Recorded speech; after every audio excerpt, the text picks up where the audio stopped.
ओम सगळेजण सावध आहेत का? ऐकायसाठी सर्व सर्वकारेषु सर्वदा ओम नमो जय हिरंबा सकळादितु प्रारंभाटवनी तुझे स्वरूप शोभा वंदन भावे कृतजे साष्टांग नमन माझे गौरी पुत्रा विनायका भक्तीने स्मरता नित्य आयुर्कामार साधते प्रथम नाम वक्रतुंड दुसरे एकदंत तिसरे कृष्णमिंगाक्ष चौथे गजवक्रते पाचवे श्री लंबोधर सहावे विकटनावते सातवे विघ्न राजेंद्र आठवे धूम्रवनदे नववे श्री भालचंद्र दहावे श्री विनायक अकरावे गणपती बारावे गजानन देवनावे श्री बारा तीन संध्या मने नरविघ्न भीतीने से त्याला प्रभू तू सर्वसिद्धी विद्यार्थ्याला मिळे विद्या धनार्थ्याला मिळे धनपुत्रार्थ्याला मिळे पुत्र मोक्षार्थ्याला मिळे गती जपता गणपती स्तोत्र 6 मासात एक फळ 1 वर्ष पूर्णता मिळे सिद्धन संशय नारदांनी रचले झाले समृसुर श्रीधराने मराठीत पाठ ज्ञानवा दिले ओम सर्व मंगल मांगल्ये शिवे सर्वार्थ साधिके शरण्ये त्र्यंबके गौरे नारायणी नमस्तुते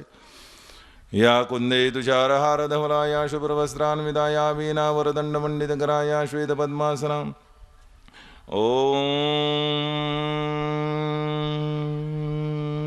नमः शिवाय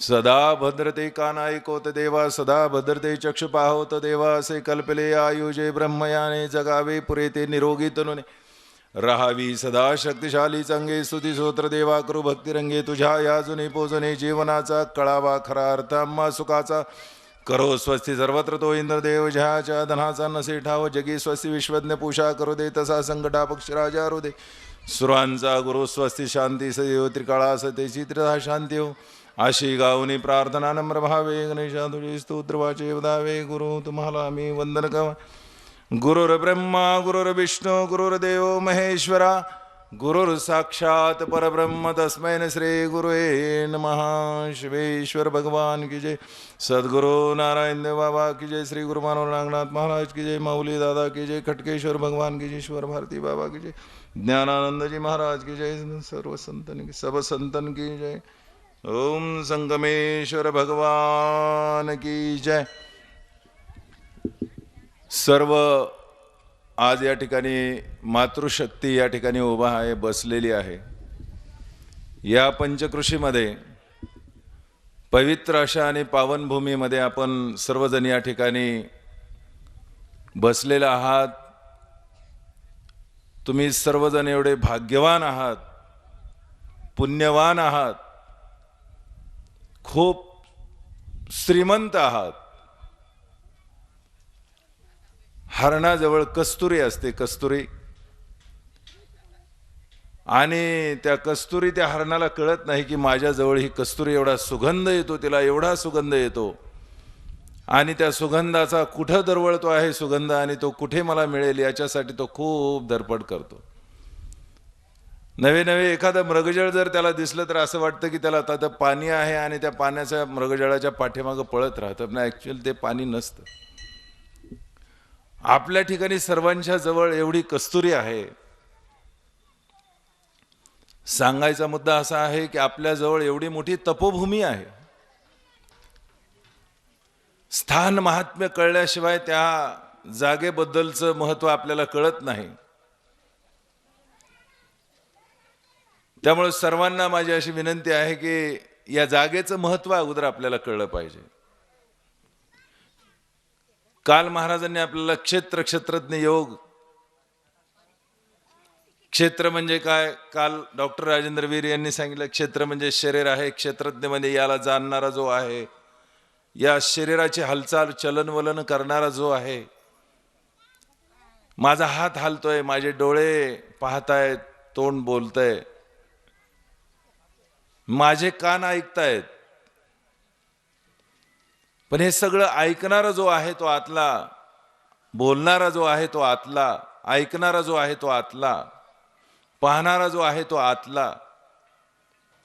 आणि आतला पाहुणा निघून गेला की हे जे घर आहे, क्षेत्र आहे, हे जे क्षेत्र आहे, हे जे शरीर आहे, त्या शरीराला जे नाव दिलेलं आहे ते नाव समूळ नाहीसं होतं। वयापरत्वे जसं लहान बाळाला लहान बाळ म्हणतं, तरुणाला तरुण म्हणतं, थोडंसं वयस्कर झाल्यानंतर त्यांना म्हातारपण म्हणता येईल. आणि म्हातारपणानंतर जर या कुटीतला जो तो निघून गेला तर तिथं काय म्हणतो आपण सर्वजण, ते मड पडलंय म्हणतो आपण. तिथं काय पडलंय म्हणतो आपण? मग ते स्त्रीचं आहे का पुरुषाचं आहे असं सुद्धा कोणी म्हणत. काय शब्द असतो प्रत्येकाचा तिथे? तिकडून काय येऊ लागलेलं आहे? मग एवढे अशुभ आहोत का आपण? आपलाच देह आहे, या देहातला जो चैतन्य रूपी आत्मा आहे तो जर निघून गेला तर त्याला आपण काय म्हणतो? मड. आणि त्याला लवकर नेण्यासाठी धडपड करतात. तिथे गेल्यानंतर शरीराचे नातेवाईक आहेत, शरीराचे मित्र आहेत, ज्या शरीरावर प्रेम करणारे आहेत, ते सर्वजण रडत बसतात. रडल्यानंतर मात्र नंतर म्हणतात लवकर उरकून घ्या, कोण यायचं राहिले, कोण यायचं राहिले, खूप वेळ इथं बसलो आणि उरकून टाका म्हणतात.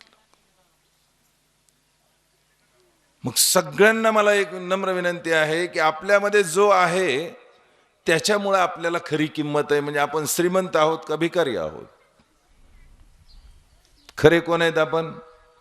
खूप श्रीमंत आहोत. आपले 2 हात, 2 पाय, 2 डोळे, पंचेंद्रिय सगळे ज्याच्या जीवावर चालू असतात त्याच्यामुळे आपण खूप श्रीमंत आहोत. आणि या श्रीमंतीला मात्र पारावारा काहीही नाही. मला आमची मुलगी येताना म्हणली होती, शिवकन्या, बाबा तुम्ही आज काय करणार? तिच्या आयुष्यातली पहिली वेळ आहे की मी इथं बसून असा बोलतोय. आणि मी पण असं बोलायला मला काही परमार्थातलं काही कळत पण नाहीये, तरीच तुमच्या पुढे बसलोय. मलाच कळत नाही की मी का बसलो असेल. ती म्हणली तुमचं प्रवचन आहे. आता प्रवचन म्हणजे काय हिने मला विचारलं होतं. आता मी तुम्हाला सांगतो सगळ्यांना प्रवचन म्हणजे नेमकं काय. माझा मुलगा पण आहे, तोही म्हणत होता प्रवचन म्हणजे काय बाबा. बायको बरोबर आली, तीही म्हणत होती प्रवचन आहे तुमचं. ती मी घरी तर रोजच ऐकते, इथं काय सांगणार आहे नवीन. बोलताना खूप जबाबदारीनं विषय मांडावा लागतो. प्रवचन, प्र म्हणजे प्रभू, प्रभू म्हणजे ईश्वर, आणि वचन म्हणजे त्यांनी दिलेले बोल. मी तुला हे वचन दिलंय, प्रभूचे वचन. ईश्वराने आपल्याला जीवन जगत असताना जे जे काही मार्ग सांगितलेले आहेत त्या मार्गाचं आपल्याला अनुकरण, अवलोकन करायचंय. ते वचन म्हणजे प्रभूचे वचन म्हणजे प्रवचन. मला सगळ्यांना म्हणायचं की प्रत्येक जण या ठिकाणी आलेला आहे. कशासाठी आलेलो आहेत आपण हे सगळेजण? सगळ्या जणाला वाटतंय की मला शांती मिळावी म्हणून आपण या ठिकाणी सगळे. महाराज इथं आले की सांगतात दुःखाची निवृत्ती व्हावी, सुखाची प्राप्ती व्हावी. सुख आणि दुःख असल्यानंतर आम्ही खूप मोठं समाधान आम्हाला मिळावं या दुःखाच्याही पुढं. म्हणून या ठिकाणी पहिलं जे कीर्तन झालं आपल्या या ठिकाणी पांडुरंग महाराज जाधव यांचं, त्यांनी नामसाधना सांगितली होती. नामस्मरण कसं करावं, आणि नामसाधना आपण केल्यानंतर आपल्याला काय फळ मिळणार आहे. मग जे मिळणारं फळ आहे ती माझ्या जीवनात मला दिसेल का. दुसऱ्या दिवशी सांगितलं रामराव महाराज ढोक यांनी, या नामसाधनेतून जो ईश्वर प्राप्त होणार आहे त्या ईश्वराच्या लीला कशा आहेत. म्हणजे प्रभुराम यांनी भगवान शंकराच्या लीला, त्यांचं भक्ती कशी केली, शिवलीला काल कथा, शिवलीला अमृत मधल्या कथा सांगितल्या. ओम नमो जय शिवा. शिवरायांचं काय केलंय की नमन केलेलं आहे, त्यांनी शिवाला नमन केलं. आणि मग नंतर त्याच्यामधल्या लीला आणि कथा सांगितल्या. म्हणजे काय केलं की प्रभूचं वचन सांगितलं. प्रभू भगवान शंकर आणि यांचं वचन सांगितलं म्हणजे त्यांनी काय काय करावं हे सांगितलं. त्यांनी त्यांच्या लीला सांगितल्या, आपण कसं वागावं, काय त्यांच्या जीवनात कसे वागले. आणि मग त्यानंतर आपल्याला त्याची साधना कशी आहे त्यांनी त्या बाबतीतही सांगितलं. शिव शिव म्हणता वाचे मूळ न रहे पापांचे, ऐसे महात्म्य शंकराचे निगमागमृती. जो जगदात्मा सदाशिव ज्यासी वंदिती कमलोद्भव, गजासी इंद्र महादेव आणि नारदादी योगींद्र. जो जगद्गुरु ब्रह्मानंद पर्णा हृदयाब्ज मिलिंद शुद्ध चैतन्य जगदादिकंद विश्वम हृदयाब्जी. तो स्वजन भद्रकारका संकटी रक्षी भोळे भाविका. ऐसे कीर्ती आलोलिका जगाज तसे ब्रह्मांड. म्हणून भावे तुझ लागुनी शरण निघालो अस्मिनी, तरी या संकटातून पाडून सुरक्षित. शिवाच्या बद्दल आपण जे म्हणतो ना की हा भोळा भाव आहे. भगवान शंकराची पूजा सगळे देव करतात. देवादी देव, देवांचा देव म्हणजे महादेव. आणि याची ओळख कशी व्हावी त्याच्याबद्दलची ती माहिती सांगितली. आता ही सगळं कळण्यासाठी नेमकं काय लागतं, तर माझा आजच्या प्रवचनाचा तोच शब्द आहे, मूळ म्हणजे श्रद्धा. काय लागतं याच्यासाठी? जसं भाकरी करण्यासाठी पीठ लागेल, पाणी लागल, विस्तव लागल, तवा गरम झालेला पाहिजे, कणिक मिळली पाहिजे सगळी पिठाचं चांगलं, त्याची भाकरी चांगली गोल केल्यावर ती हळूवार पद्धतीने तव्यावर टाकता आली पाहिजे, त्यानंतर ती भाकरी होईल. तसं ईश्वराबद्दलची ओढ आणि माहिती कळण्यासाठी आपल्याला काय पाहिजे मनामध्ये, तर श्रद्धा पाहिजे. श्रद्धा असल्यावर काय होईल बाबा? तुम्ही म्हणता श्रद्धा आहे तुमच्यावर, मग ते श्रद्धामुळे काय होईल? आणि श्रद्धा म्हणजे तरी काय? गीतेमध्ये सांगितले श्रद्धावानम लभते ज्ञानम. श्रद्धावान जो आहे त्याला ज्ञान प्राप्त होतं. ज्ञान म्हणजे काय बाबा? ज्ञान तर तुम्ही सांगितलंय ज्ञान मिळतं म्हणून. तर ज्ञान म्हणजे खऱ्या आपल्या जीवाची ओळख. कसली ओळख करून घ्यायला लागलात बाबा? ते 2 डोळे आहेत, नाक आहेत, प्रत्येकाला अवयव आहेत. आणि या जीवाची काय ओळख करून घ्यायची आहे? तो तर देह समोर दिसत आहे. दिसणाऱ्या देहाची काय ओळख करून घ्यायची? मग मी तुम्हाला सुरुवातीला सांगितलं, हा जो देह ज्याच्या जीवावर चालत आहे त्याची ओळख करून घ्यायची. त्यो कुठं असतो का? तो तर दिसत बी नाही. मग भगवान श्रीकृष्ण म्हणाले, नैनम छिंदती शस्त्रानि नैनम दहती पावक न चैनैल क्लेदयंत्या पुन शोषयती मारुत. अरे तो शस्त्राने छेदल्या जात नाही, जाळल्या जात नाही, तो मरत नाही, तो असा इथं मध्ये आहे. आणि ज्याच्या तो मध्ये आहे म्हणून मी या ठिकाणी बोलत आहे. आता तो बोलत आहे, नेमकं कोणाशी बोलत आहे? आता मी जे या ठिकाणी बोलत आहे ते मी तुमच्याशी बोलते असं तुम्हाला वाटत असेल तर ते गैरसमज दूर करून टाका. कारण की तुमच्याशी माझं बोलणं नाहीये. मी जो बोलतोय तर माझा हा आत्मा बोलत आहे. त्याने दिलेली शक्ती जी आहे, मन, बुद्धी, अहंकार, चित्त, माझ्या बुद्धीला जे त्याने जी काही शक्ती दिली ती बुद्धी. आणि तो जर आता सध्या इथून निघून गेला तर सगळेजण सायरावर पळतील. ते कोणतरी बोलत होतं बाबा, पडलं आडवं. अरे उचला उचला उचला दवाखान्यात डॉक्टरला तरी बोला, हे काय महाराजांनी कुणाला आणलं होतं बा? बिमार होतं का काय होतं ते बी कळलं नाही, लय बोलत होतं. आणि मग उचलल्यावर कळलंय की हे तर गेलंय. अहो हे गेलंय म्हणजे कोण गेलं? मग मला आमचे घरचे म्हणायला लागले, तुम्हाला आवडत होतं ना हे खा ना, आत्ता तुम्ही बोलत होते डोळ्याने, ते मला बोला ना. तोंडाने बोलत होते, डोळ्याने बघत होते. सत्य की नाही? मग आता ही माझे हात बोलता, हात माझे काय करतायत? हावभाव करतायत, तोंड माझं खातंय, तोंड बोलतंय, डोळे पाहतायत. तुम्ही माझ्या डोळ्याने बघा ना असं वारंवार तुम्ही म्हणताल, पण हे डोळे पाहत नाहीयेत. तो जो आतमध्ये आहे ना, तो सगळं बघतोय, तो बोलत आहे. मग तो कुणाला बोलत आहे? तो तुमच्याशी बोलत आहे असं मला समजतो. तो माझ्याशीच बोलत आहे, तो माझ्या मनाशी बोलत आहे. आता हे आम्ही बोलतो तिथं बसून का बोलतो? तर आम्हाला उजळण व्हावी म्हणून. मला कळतंय देह नश्वर आहे, आत्मा अमर आहे. देह नाशवंत पावणार आहे, तरी मग माझं माझं माझं माझं म्हणत का फिरायला लागलो? तर हे जे कर्म जे आहे तो आपला धर्म आहे, याची जी खरी ओळख आहे ती सगळी भगवान श्रीकृष्णाने भगवद्गीतेत सांगितलेली आहे. आणि त्यातला एक शब्द आहे श्रद्धा नावाचा शब्द. मग ती श्रद्धा माझ्या कुटुंबावर, आईवर माझी श्रद्धा पाहिजे. ही माझी आई आहे म्हणून, हे माझे वडील आहेत ही माझी श्रद्धा पाहिजे. आपल्याला माझं हे कुटुंब आहे ही माझी अगोदर श्रद्धा पाहिजे. या दगडामध्ये असलेला देव जो आहे तो त्या दगडामध्ये देव आहे. जसं या शरीरात आत्मा आहे तसं त्या दगडामध्ये देव आहे, याची पण जाणीव झाली पाहिजे. मग या जाणीवा तरी निर्माण कशा होणार बाबा?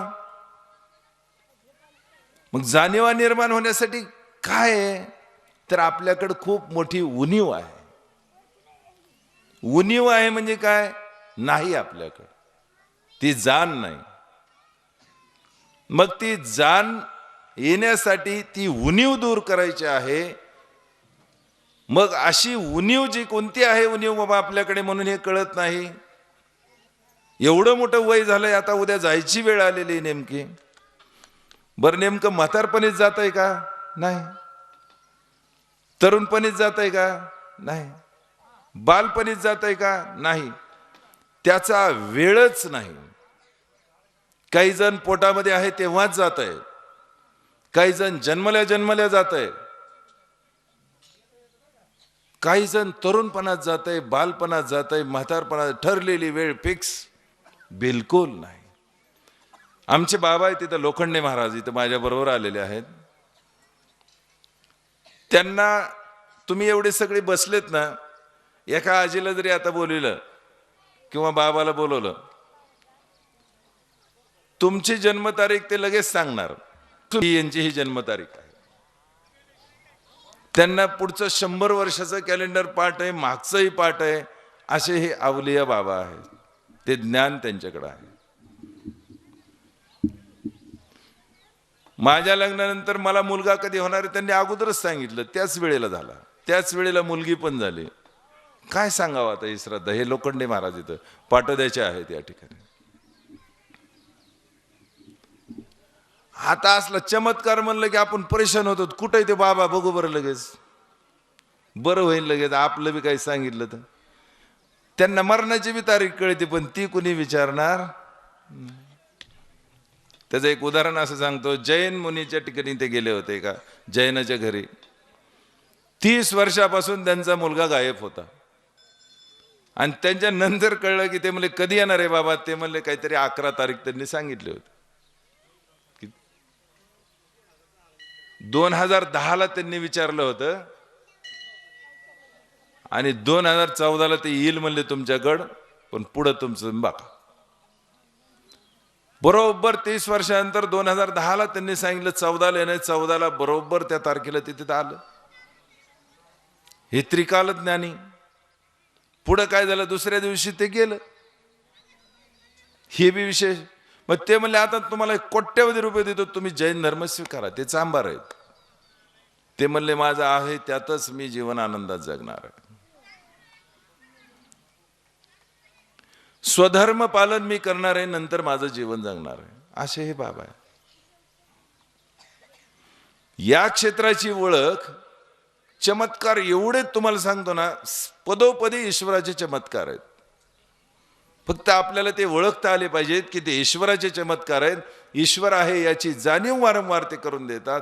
नवे नवे. आत्ता एक चमत्कार आहे की आपण इथं जिवंत आहोत. हाच एक ईश्वर आहे आतमधला.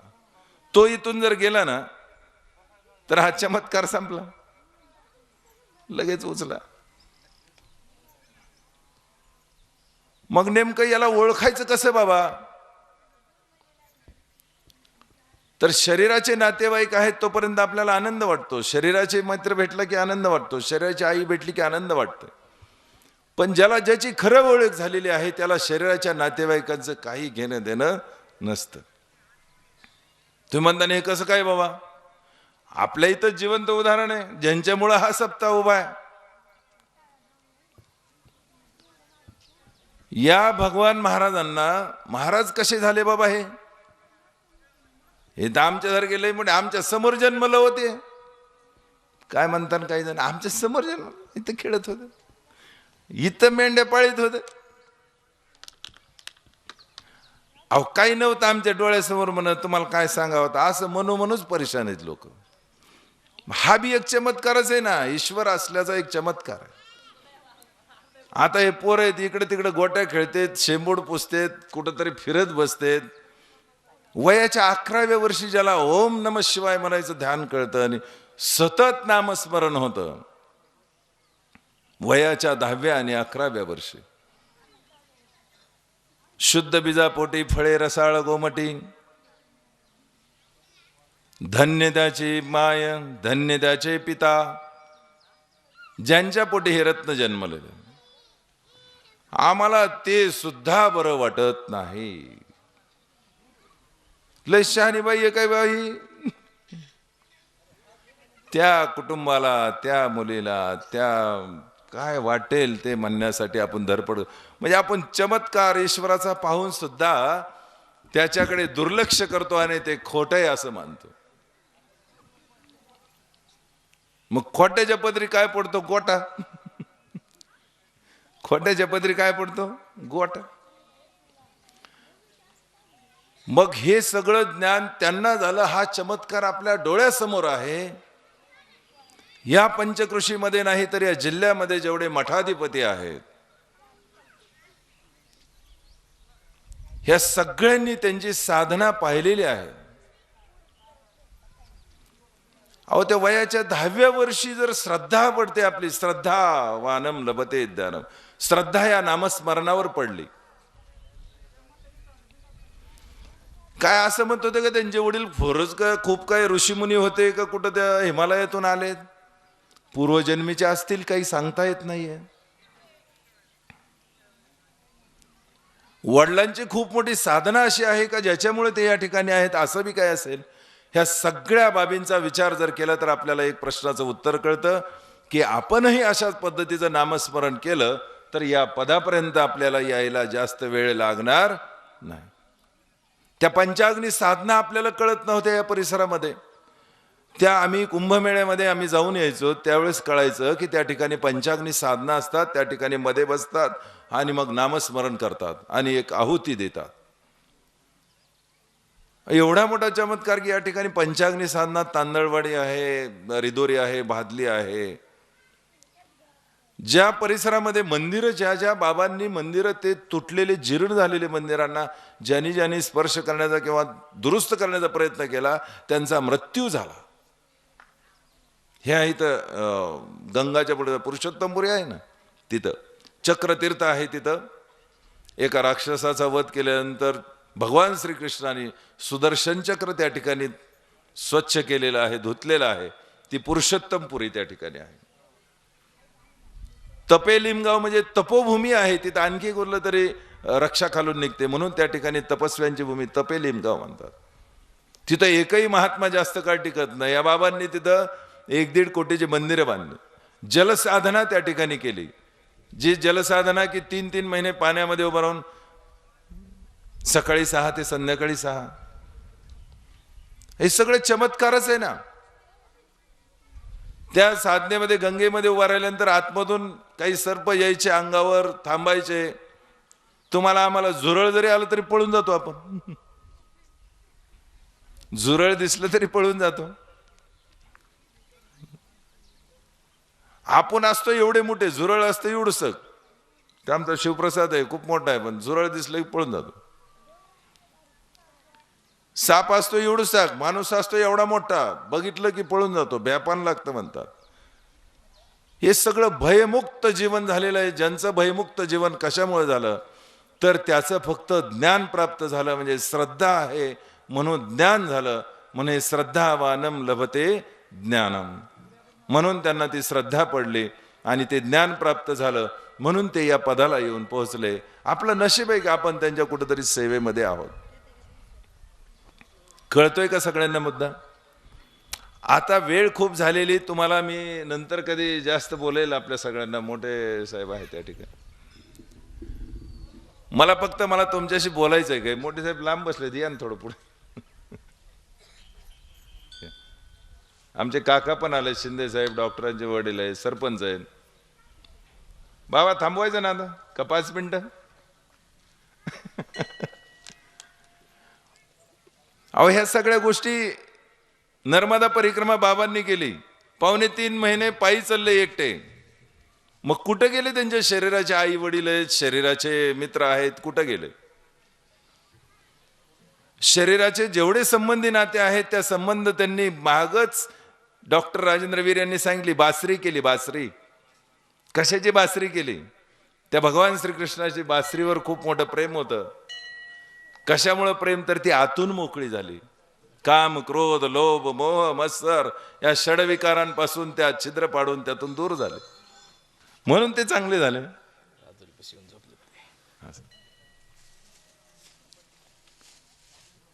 तर अशा या ठिकाणी जी काही बाब आहे तेवढं मोकळं जर झाला, पण हर कशा तुम्हाला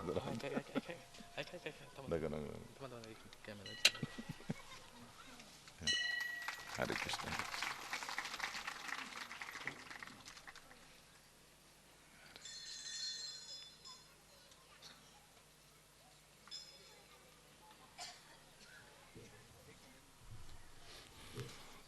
हरे कृष्ण हरे कृष्ण हरे कृष्ण हरे कृष्ण हरे कृष्ण हरे कृष्ण.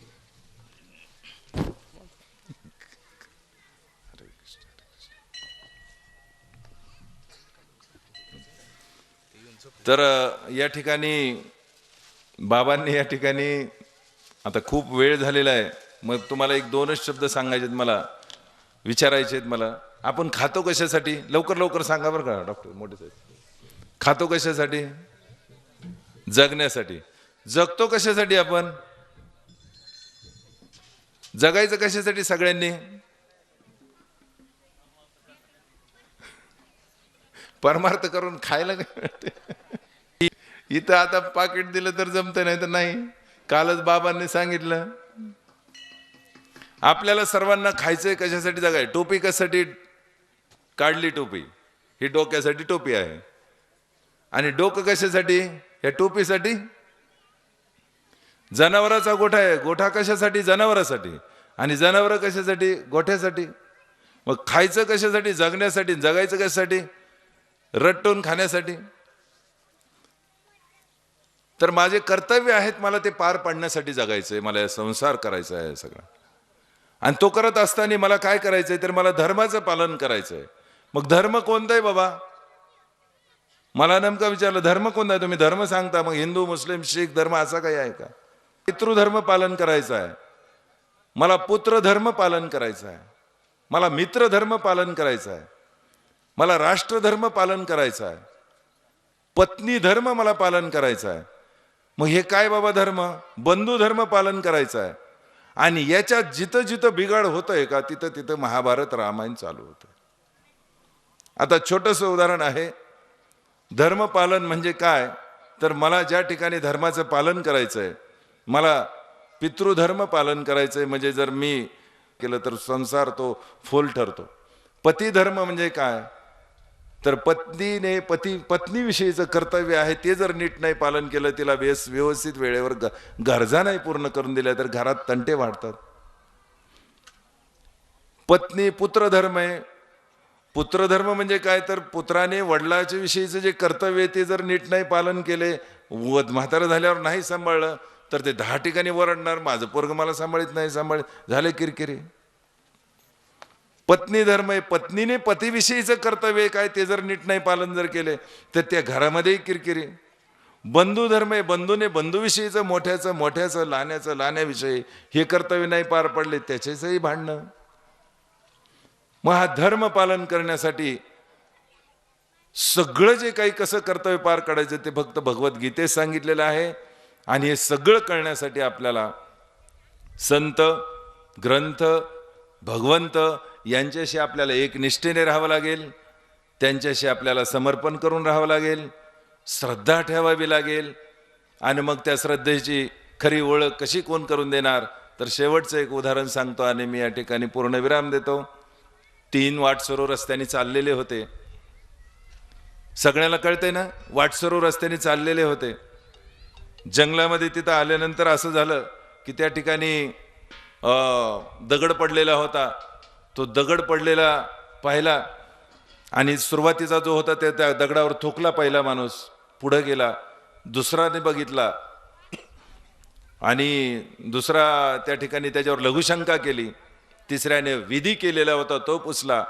पण चौथा जो जाणकार येत होता तो आला, त्या ठिकाणी त्या दगडाला धुतलं. मग ते तिघं म्हणले, काय मूर्ख माणूस आहे, धुतलेला, थुकलेला, विधी केलेला दगड धुतला आणि नंतर तो दगड त्या सुज्ञ माणसाने लोखंडाला लावला. त्या लोखंडाचं झालं सोनं. पहिला म्हणला तो माझा आहे, मी तुकलो त्याच्यावर. दुसरा म्हणला की माझा आहे. आणि तिसरा सुद्धा काय म्हणला, तो माझा आहे. मग हे ज्ञान केव्हा झालं? ज्यांनी ज्याची खरी ओळख करून दिली त्याच्यामुळे ह्या तिघांना ज्ञान झालं, तोपर्यंत झालं नाही. तसं हे कीर्तन प्रवचन फक्त ओळख करून देण्यासाठी आहेत, आम्हा स्वतःला वागण्यासाठी आहेत आणि या ठिकाणी ईश्वरी भक्ती करण्यासाठी आहेत.